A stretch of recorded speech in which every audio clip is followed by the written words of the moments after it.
वस्तु किसी न किसी कार्य में लिप्त रहती है, जबकि कुछ प्राकृतिक क्रियाएं स्वयं संपन्न होती हैं। जैसे आकाश में तारे चमक रहे हैं। कल हम लोगों ने सर्कस देखा। बंदर केला लेकर भाग गया। सपेरा सांप को नचाएगा। उपरोक्त चित्रों से संबंधित वाक्यों में प्रयुक्त शब्द चमक रहे हैं, देखा, लेकर भाग गया और नचाएगा द्वारा किसी कार्य के होने का बोध हो रहा है। यही शब्द क्रिया कहलाते हैं। जिन शब्दों से किसी कार्य के करने या होने का पता चलता है उन्हें क्रिया कहते हैं। धातु। क्रिया के मूल रूप को धातु कहते हैं। धातु के द्वारा ही क्रियापद का निर्माण होता है। अतः क्रिया के हर रूप में धातु अनिवार्य रूप में उपस्थित रहती है। जैसे चल मूल धातु, ना प्रत्यय चलना, खा मूल धातु, ना प्रत्यय खाना। क्रिया का निर्माण 3 प्रकार से किया जा सकता है। धातु, संज्ञा, विशेषण। धातु द्वारा लिख लिखना, बैठ बैठना, बोल बोलना, चल चलना। संज्ञा द्वारा बात बतियाना, हाथ हथियाना, शर्म शर्माना, टक्कर टकराना। विशेषण द्वारा गरम गरमाना, टिमटिम टिमटिमाना, चमक चमकाना, घबराहट घबराना। क्रिया के भेद 2 आधारों पर किए जाते हैं। कर्म के आधार पर, संरचना के आधार पर। कर्म के आधार पर क्रिया के भेद। कर्म के आधार पर क्रिया के निम्नलिखित 2 भेद होते हैं। क अकर्मक क्रिया, ख सकर्मक क्रिया। क अकर्मक क्रिया। अकर्मक क्रिया का अर्थ है बिना, कर्मक बिना कर्म के। जिस क्रिया के साथ कर्म का प्रयोग न किया गया हो तथा उसका फल कर्ता पर पड़े तो उसे अकर्मक क्रिया कहते हैं। जैसे बालक सो रहा है, कर्ता क्रिया। सूरज निकल रहा है, कर्ता क्रिया। उपर्युक्त दोनों वाक्यों में कर्म का अभाव है तथा क्रिया सो रहा है व उग रहा है का सीधा प्रभाव कर्ता, बालक व सूरज पर ही पड़ रहा है। जिस क्रिया का फल सीधे कर्ता पर पड़ता हो उसे अकर्मक क्रिया कहते हैं। यह क्रियाएं कर्म रहित होती हैं। कौन तथा किसने शब्दों के आधार पर किए प्रश्नों का यदि उत्तर प्राप्त होता है तो वाक्य में अकर्मक क्रिया की पहचान के लिए क्या पूछने पर उत्तर प्राप्त नहीं होता। जैसे बालक सो रहा है, क्या सो रहा है, कोई उत्तर नहीं। माँ डांटती है, क्या डांटती है, कोई उत्तर नहीं। ख सकर्मक क्रिया। यदि वाक्य में क्रिया के साथ कर्म का भी प्रयोग किया गया है तो वह सकर्मक क्रिया होती है। धोबी कपड़े धोता है, गरिमा केक काट रही है। उपरोक्त दोनों वाक्यों में प्रयुक्त क्रिया धोता है तथा काट रही है, केक कर्ता क्रमशः धोबी एवं गरिमा है, किंतु क्रिया का फल उसके कर्म, कपड़े और केक पर पड़ रहा है। जिस क्रिया का प्रभाव कर्ता के बजाय कर्म पर पड़ता है उसे सकर्मक क्रिया कहते हैं। सकर्मक क्रिया की पहचान के लिए क्रिया से पूर्व क्या, किसे या किसको प्रश्न पूछने पर उत्तर प्राप्त हो जाता है। जैसे धोबी कपड़े धो रहा है, क्या धो रहा है, कपड़े।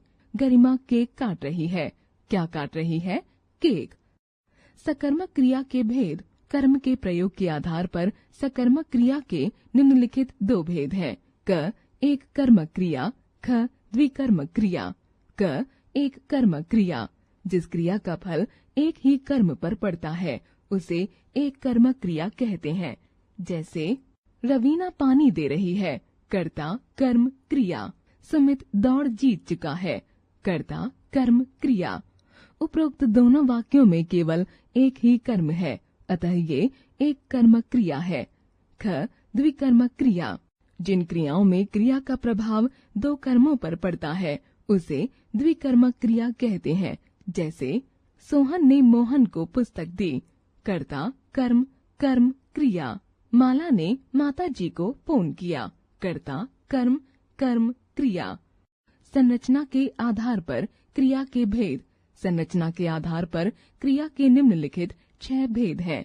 सामान्य क्रिया, संयुक्त क्रिया, नाम धातु क्रिया, प्रेरणार्थक क्रिया, पूर्वकालिक क्रिया, कृदंत क्रिया। सामान्य क्रिया। जब वाक्य में केवल एक ही क्रिया का प्रयोग किया गया हो तो उसे सामान्य क्रिया कहते हैं। जैसे क, वह अपने विद्यालय गया। ख, मैंने यह पत्र पढ़ा था। ग, तुम जी भर कर खाओ। उपरोक्त प्रत्येक वाक्य में क्रमशः केवल एक क्रिया गया, पढ़ा था और खाओ है, अतः ये सामान्य क्रियाएं हैं। संयुक्त क्रिया, यदि वाक्य में दो पूरक क्रियाएं हैं तो उन्हें संयुक्त क्रिया कहते हैं। जैसे क, रामू को कुत्ते ने काट खाया। ख, नेवले ने सांप को मार डाला। ग, वह भोजन करना चाहता है। उपरोक्त प्रत्येक वाक्य में क्रमशः काट, खाया, मार डाला और करना चाहता है दो दो क्रियाएं हैं और दोनों ही एक दूसरे के पूरक हैं, अतः ये संयुक्त क्रियाएं हैं। नाम धातु, किसी संज्ञा, सर्वनाम अथवा विशेषण से बनने वाली धातु को नाम धातु कहते हैं। क, संज्ञा शब्दों से नाम धातु क्रिया बनाना। संज्ञा शब्द नाम धातु क्रिया। लज्जा, लजाना। खरीद, खरीदना। ठग, ठगना। गांठ, गांठना। ख, सर्वनाम शब्दों से नाम धातु क्रिया बनाना। सर्वनाम शब्द नाम धातु क्रिया। अपना, अपनाना। ग, विशेषण शब्दों से नाम धातु क्रिया बनाना। विशेषण शब्द नाम धातु क्रिया। गरम, गरमाना। दोहरा, दोहराना। टिमटिम, टिमटिमाना। नरम, नरमाना। घ, अनुकरणीय शब्दों से नाम धातु क्रिया बनाना। अनुकरणीय शब्द नाम धातु क्रिया। थप थप, थपथपाना। खटखट, खटखटाना। थर थर, थरथराना। बड़बड़, बड़बड़ाना।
के जिस रूप से यह पता चले कि कर्ता कर्म को स्वयं न करके किसी अन्य को कर्म करने की प्रेरणा दे रहा है या किसी अन्य के द्वारा कार्य करवा रहा है, तो उसे प्रेरणार्थक क्रिया कहते हैं। जैसे ठेकेदार मजदूर से गड्ढा खुदवा रहा है, मदारी ने बंदर को केला खिलवाया। उपरोक्त दोनों वाक्यों में खुदवा रहा है और खिलवाया प्रेरणार्थक क्रियाएं हैं, क्योंकि दोनों ही वाक्यों में कर्ता किसी अन्य को कार्य करने के लिए प्रेरित कर रहा है। प्रेरणार्थक क्रियाओं के सदा दो कर्ता होते हैं, एक प्रेरक कर्ता, दो प्रेरित कर्ता। जिसे कार्य करने की प्रेरणा दी जाती है वह प्रेरित कर्ता कहलाता है, जबकि प्रेरणा देने वाला प्रेरक कर्ता कहलाता है। प्रेरणार्थक क्रिया के भेद। प्रेरणार्थक क्रिया के निम्नलिखित दो भेद होते हैं। क प्रथम प्रेरणार्थक क्रिया, ख द्वितीय प्रेरणार्थक क्रिया। क प्रथम प्रेरणार्थक क्रिया। जब कर्ता किसी कर्म को करने में स्वयं उपस्थित हो तो उस क्रिया में प्रेरणा का रूप अस्पष्ट रहता है, तब इस क्रिया को प्रथम प्रेरणार्थक क्रिया कहते हैं। जैसे वह रवि को बुला रहा है, श्याम गीता को विज्ञान पढ़ा रहा है। ख द्वितीय प्रेरणार्थक क्रिया। जब कर्ता किसी कर्म को स्वयं न करके स्पष्ट रूप से किसी अन्य व्यक्ति द्वारा कार्य करवा रहा हो अथवा उसे कार्य करने की प्रेरणा दे रहा हो, तो इसे द्वितीय प्रेरणार्थक क्रिया कहते हैं। जैसे वह रवि को बुलवा रहा है, श्याम गीता को विज्ञान पढ़वाता है, मोहन दर्जी से कपड़े सिलवाता है। प्रेरणार्थक क्रिया की रचना। उदाहरण: मूल क्रिया प्रथम प्रेरणार्थक क्रिया, द्वितीय प्रेरणार्थक क्रिया। लेटना, लिटाना, लिटवाना। खुदना, खोदना, खुदवाना। जागना, जगाना, जगवाना। बोलना, बुलाना, बुलवाना। डोलना, डुलाना, डुलवाना। फटना, फाड़ना, फड़वाना। रहना, रखना, रखवाना। सीखना, सिखाना, सिखवाना। काटना, कटाना, कटवाना। पढ़ना, पढ़ाना, पढ़वाना। धोना, धुलाना, धुलवाना। तोड़ना, तुड़ाना, तुड़वाना। हाँकना, हंकाना, हंकवाना। सीना, सिलाना, सिलवाना। पीसना, पिसाना, पिसवाना। 5 पूर्वकालिक क्रिया। मुख्य क्रिया से पूर्व पहले यदि कोई अन्य क्रिया हुई हो उसे पूर्वकालिक क्रिया कहते हैं। जैसे वह गिरकर घायल हो गया, पूर्वकालिक क्रिया। मुख्य क्रिया। वह थककर खाट पर लेट गया, चिड़िया उड़कर पेड़ पर बैठ गई। वह खाना खाकर टीवी देखता है, किशन ने झुककर रुपये उठा लिए। कृदंत क्रिया। जिन क्रियाओं का निर्माण कृत प्रत्ययों के संयोग से होता है उन्हें कृदंत क्रियाएं कहते हैं। जैसे पलता, पलता। खेलता, खेलता। खेलना, खेलना। पढ़ना, पढ़ना। हमने सीखा। किसी कार्य के होने या करने को क्रिया कहा जाता है। क्रिया के निर्माण की दो विधियां हैं, संरचना के आधार पर, कर्म के आधार पर। क्रियाएं दो प्रकार की होती हैं, सकर्मक क्रिया, अकर्मक क्रिया। प्रयोग के आधार पर क्रिया के 6 भेद हैं: सामान्य क्रिया, संयुक्त क्रिया, नाम धातु क्रिया, प्रेरणार्थक क्रिया, पूर्वकालिक क्रिया, कृदंत क्रिया। भाषा कौशल। बातों बातों में। राहुल, तुम इतने परेशान क्यों दिख रहे हो? क्या बताऊं, मुझसे धातु से क्रिया बनाना नहीं आ रहा। इसमें परेशान होने वाली क्या बात है? मैं तुम्हारा यह काम 5 मिनट में करा देता हूँ। वह कैसे? सभी धातुओं में ना लगा दो, वह क्रिया बन जाएगी। तुम सही कह रहे हो। हाँ। बातों बातों में हमने सीखा कि किसी भी धातु में ना जोड़ देने से वह धातु क्रिया बन जाती है। शिक्षण संकेत। शिक्षक छात्रों को प्रेरणार्थक क्रियाएं समझाने के बाद उन्हें मूल क्रियाएं दें तथा उनसे प्रथम प्रेरणार्थक व द्वितीय प्रेरणार्थक क्रियाएं बनवाएं।